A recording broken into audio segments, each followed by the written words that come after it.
It is on the second floor of this 7-story building in the city's Eastleigh area that the Crime Prevention Unit has been keeping an eye on for several weeks now. 4 a.m. Friday morning, a decision was made to raid the house where police suspected arms were being kept by terrorists. When armed officers burst into one of the houses, their worst fears were confirmed. The one-roomed house had been turned into an armory of sorts.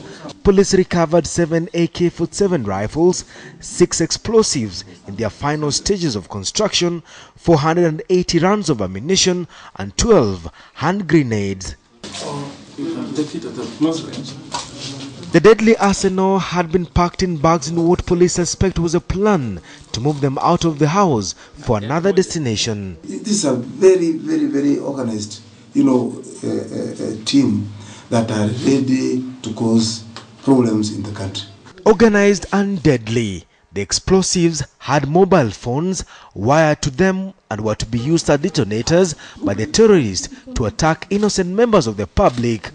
The police suspect ordinarily terrorists use cell phones by calling their mobile phones fixed to bombs to have them detonated remotely. You can see each firearm has at least, because we have 16 magazines, each full.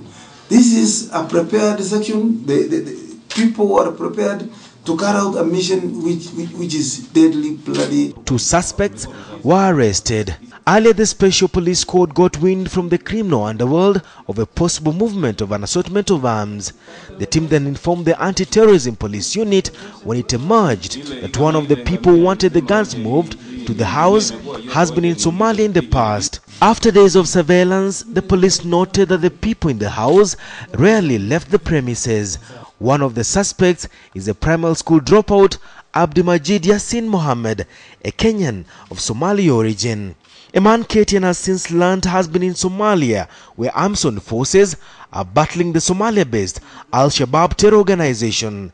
A second man, identified as Suleiman Abdi Mohammed, a Somali national, arrived in the country almost 2 months ago and rarely ventured outside the house.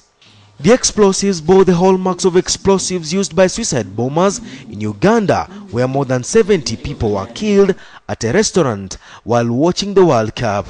The explosives could have either been transported to the intended targets or worn as suicide vests by Al-Shabaab operatives, just like it occurred in Kampala's twin explosions. The Kenyans, wherever they are given any luggage, especially somebody they don't know, let them check. Let them check. If you are not sure of what is there, call the police. One of the suspects has since told the police they were waiting for instructions from people they only refer to as their commanders. Police suspect the 6 explosives meant more than 6 suicide bombers were planning to stage attacks. Police told KTN that the presence of live and stun grenades meant that the terrorists were planning first to scare their targets before staging their deadly attacks. Police investigators are trying to track down 2 other men who left this building on a surveillance mission on strategic places in the city center.